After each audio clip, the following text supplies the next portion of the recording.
And Jethro, the priest of Midian, Moses' father-in-law, heard of all that God had done for Moses and for Israel, his people, that the Lord had brought Israel out of Egypt.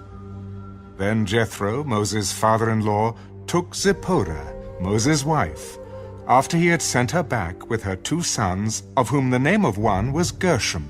For Moses said, I have been a stranger in a foreign land. And the name of the other was Eleazar. For he said, The God of my father was my help, and delivered me from the sword of Pharaoh. And Jethro, Moses' father-in-law, came with his sons and his wife to Moses in the wilderness, where he was encamped at the mountain of God. Now he had said to Moses, I, your father-in-law, Jethro, am coming to you, with your wife, and her 2 sons with her. So Moses went out to meet his father-in-law, bowed down, and kissed him. And they asked each other about their well-being, and they went into the tent. And Moses told his father-in-law all that the Lord had done to Pharaoh and to the Egyptians for Israel's sake, all the hardship that had come upon them on the way, and how the Lord had delivered them. Then Jethro rejoiced for all the good which the Lord had done for Israel, whom he had delivered out of the hand of the Egyptians.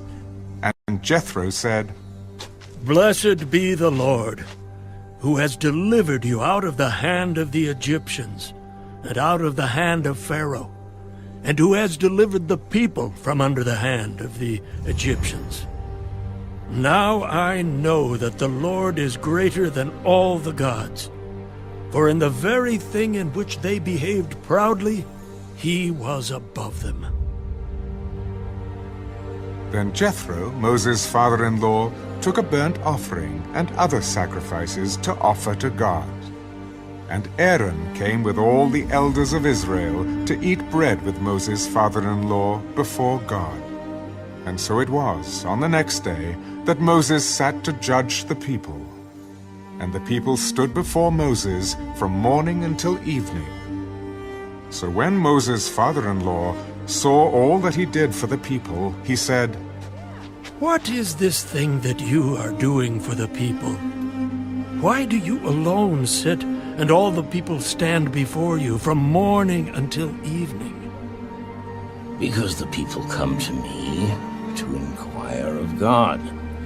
When they have a difficulty, they come to me, and I judge between one and another. And I make known the statutes of God and his laws. The thing that you do is not good.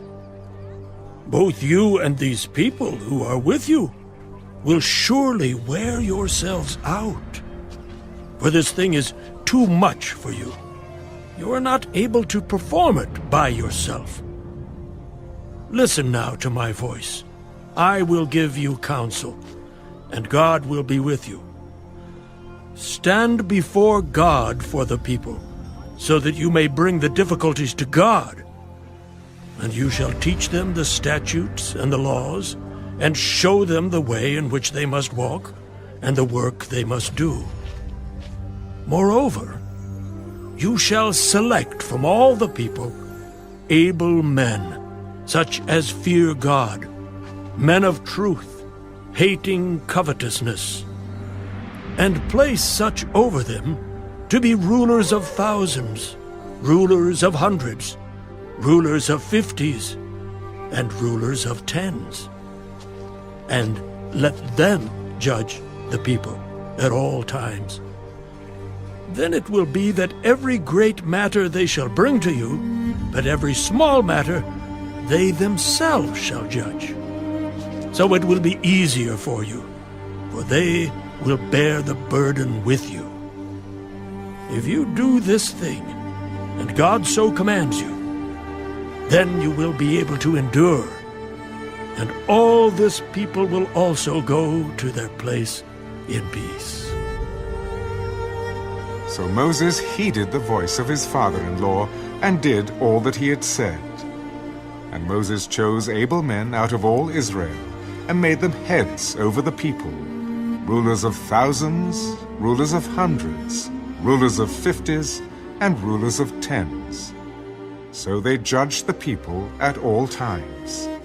The hard cases they brought to Moses, but they judged every small case themselves.